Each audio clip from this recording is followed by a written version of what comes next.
Hello, I'm Dr. Rhoberta Shaler, the Relationship Help Doctor. And last week I made a video giving you 4 signs that it's time to move on. I called it How to Know When It's Time to Go. And it was so well received, and I hope it was helpful to you, because these are things that you have to kind of step back and see, are they happening to me? Did they happen to me? Do I come from a family where these things happened? Or are they happening right now and I really need to sit up and look at this? So those 4 are there for you. You'll find them on my YouTube channel For Relationship Help, or you'll find them on my Facebook page, Relationship Help Doctor.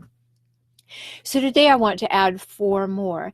And one of them is really, really huge, because there's something about these hijackals. And hijackals is my term for the relentlessly difficult, disturbing, toxic people in life. And I define hijackals as people who hijack relationships for their own purposes while relentlessly scavenging them for power, status, and control. So if you've had a hijackal in your life, or you were raised by one, you are going to have certain things that happen within you that you really need to notice, because you want them out. You don't want them happening. But if you're in a relationship right now where it's happening, here's number 1 for today, which is actually number 5 on the list of 8. And that is that your partner is constantly finding fault. They are always finding things they don't like about you, that you don't do well, you don't do well enough, you never did well enough, they never liked, but they pretended they did, that they have something constantly going on that they are finding fault with you. And they're love bombers. So in the beginning, you are perfect, right? You are absolutely perfect. You're the best thing since sliced bread. In fact, they make you feel as though they have known you your entire life.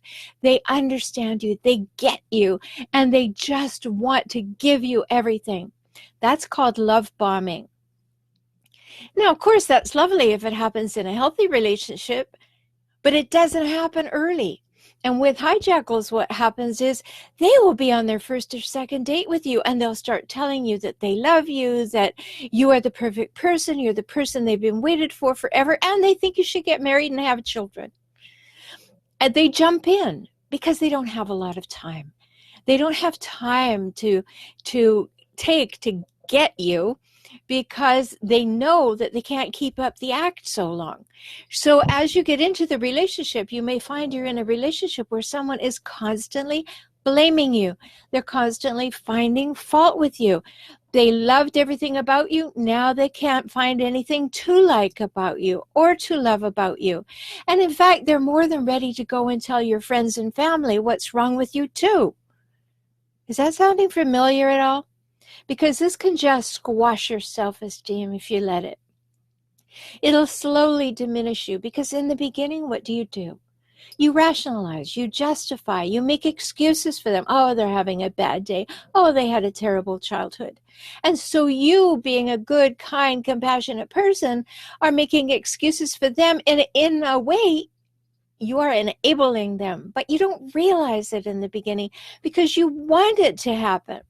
So as you begin to recognize that they are just making you a little smaller every time they talk to you, then it's time to wake up and smell that herbal tea. Because if you're with somebody who is constantly making you feel less than, or not good enough, or dismissed, or discounted, you are in the wrong relationship. You will slowly diminish. Don't let that happen. So that's number 1 for today, that you're constantly being told how you're not good enough or you don't measure up. Number 2 is really unsettling. You may be starting to perform poorly. You used to be really competent and confident, and you were just comfortable with yourself. And because you've been whittled away, you start to underperform. You start to forget things. You start to get in a little bit of a fuss and a muddle.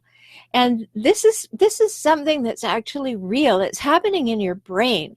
There's a lot of research to show that when you're under chronic stress, your hippocampus shrinks. And when it does that, it can't make new neurons. And when it can't make new neurons, you just feel diminished because it's actually hurting your brain. And the same thing is true for your children. You know, if they're in this chronic stress situation, they can have been wonderful performers at school, and then the chronic stress fits in, and all of a sudden their capacity is diminished. They are looking over their shoulder. They're not learning. They can't comprehend things. They're upset. They're frustrated. Maybe they're getting angry. Maybe they're acting out. And this can all be because you have a hijackal at home. You have someone who is constantly keeping them in chronic state of stress and maybe anxiety, and could even go to depression. And when that's happening, there is a really good reason, as Kim Saeed said in an article that she wrote, for not staying together for the sake of the children. I want to read you what she said. She said, staying together for the sake of the children is not only harmful on many levels, it's the root of generational dysfunction, which has led to an epidemic of cultural depression, anxiety, and wounded adults in our society. Wow. You know, I came from a family where my mother was a hijackal, my father was an extreme passive-aggressive. All of my father's siblings and his parents were hijackals. Wow, I know this stuff. I know what it did to me, but I happen to be a fighter. I looked at them and I went, you know, you guys don't even make any sense. I don't know what you're doing. I hate it. But then, of course, that was me on the surface. What was happening to me underneath was the same thing that happens to every one of us. They just didn't finish the job, fortunately. They did not squish me down. I rose up to tell them how little I liked what they did to me and what they were doing to me. And I remember doing that from the time I was 9 years old, saying, no, you won't do that. But we're not all that fortunate. I had a couple of other adults in my life who balanced that out. Maybe you did, maybe you didn't. But make sure that for your children and for yourself that you are not living in chronic stress at home. That's a choice, you know.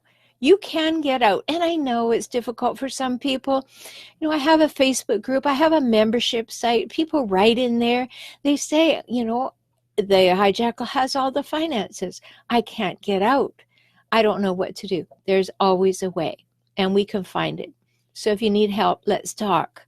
You can always sign up for a free consultation with me. Just go to forrelationshiphelp.com and click on Work with Dr. Shaler. So that's number 6. You or your children are underperforming or performing poorly, and that's a sign that you are under chronic stress, and that is a big red flag that it's time to get out. Now let's look at number 7. Remember, there are 8 things that I'm pointing out, but there are more than that. So, have you ever felt like you had to be a parent to your partner? Oh, so annoying, right? Like, I didn't sign up to get an extra kid. I signed up to have a partner, somebody to share the load, to do things with. And then you find out that there you are, you're running around behind this person, trying to make things right, trying to make things go well, trying to pick up after them. And it feels like you're raising a child. So many times I've had clients tell me that, or people in the Facebook group. And that Facebook group, by the way, is called Optimize Life. And people in that group, yeah, you feel like you are raising another child, and yet you can't parent them because they won't let you. You feel like you have to, but they won't let you. And in this hijackal abuse, many people in that category have narcissistic tendencies, and they just leave a trail wherever they go, expecting you to clean it up, whether that's physically strewing their clothes around, or it's making a bunch of mistakes or saying terrible things to people, and they think you're going to clean up after them. So if you're living with somebody who you feel you have an extra child rather than a partner, or your parent is an extra child rather than a parent, then that's a high sign that it may be time to move on. It may be time to know it's time to go. Now, I hope all these things are adding up for you. It's so important to understand these things. And I know that singularly, each one of these you can make excuses for. You can find a way to justify the behavior. But start seeing these patterns. You know, you can get my free ebook, How to Spot a Hijackal. Just go to forrelationshiphelp.com and click on Hijackals. You'll get it right there. And then you will clearly see what it is that you have to know. And I see that Lorna's here, and she says they create chaos and you live on a roller coaster, but of course they're never guilty. Absolutely true. There are no flies on a hijackal. Nothing lands, nothing sticks. They think they're perfect, and they want you to think that that's the case as well. So without you as that doting partner, giving them props, saying you're wonderful, doing all of that all the time, they just don't want anything less. They want you to be their partner. They want you to be proud of them. They want you to support.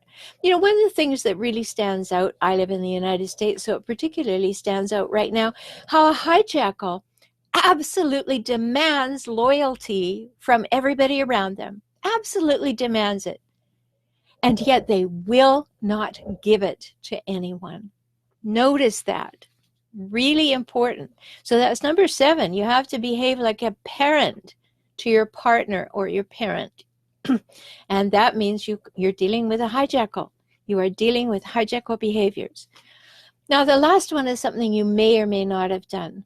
But if there's even a feeling like you should, then this is a very important one. And number 8 is that you really feel like you shouldn't talk about your relationship. You might even keep it secret. I've had people in my practice who have not told their parent that they married the person because they knew that their parent would be really, really upset. And they knew that person really didn't respect them, and yet they married them anyway. If that was you, and you feel like you have to hide your relationship away or be constantly justifying it, then it's very important to step up and say, whoa, there's something really wrong with this. I should feel so proud. I should feel so right in the relationship. I should feel like if I have to hide it, what's up with that? Do I really know at a deep level that that other person is not treating me well and maybe even incapable of treating me well? And I'm kind of embarrassed about it, maybe a little humiliated, and I don't want anybody to know that I have been just taken over, that I've been hijackal bait, and this prey, that this predator has come along and got me. And I'm not proud of it, so I don't tell anybody. So that doesn't apply to everybody, of course, but it is a big sign. And it's a sign of trauma bonding. Now, I've done other videos on trauma bonding, but trauma bonding is this strange relationship that you get in that you hate it, but you're drawn to it. You know the person is going to treat you badly, but somehow you keep wanting them to like you. And you just get into this trauma bond. So difficult. And when you're in that place, and you don't want to tell anybody what's going on in your relationship, big red flag. You don't want to hear that you're in the wrong place. You don't want anybody to be telling you that because you already know in your heart. Deep down, you really, really know. And knowing that, you're not proud. So that's number 8. So I've given you now 8 things that you need to really think about. These are things that fall under the category of how to know if it's time to go. And I've talked about that before in other videos. You know, go to my YouTube channel for relationship help, or go to my new channel on Binge TV Networks. I have a new TV channel there called Emotional Savvy, the Relationship Help Show. You'll find all these things. I aggregate them for you so that you can find them when you need them. I hope these things have been helpful. I hope you'll think about them deeply. I hope you'll get in contact with me if you need help. And I invite you to come over to forrelationshiphelp.com. click on Focus on Forward. That's my membership site. It's absolutely safe. I've taken it and made a very, very safe place off Facebook where you can ask your questions and talk about deep things that are important to you. So now you know 8 big red flags, big signs it's time to move on. 8 things that tell you how to know it's time to go. I wish you well, and I hope you listen to my podcast. Talk soon.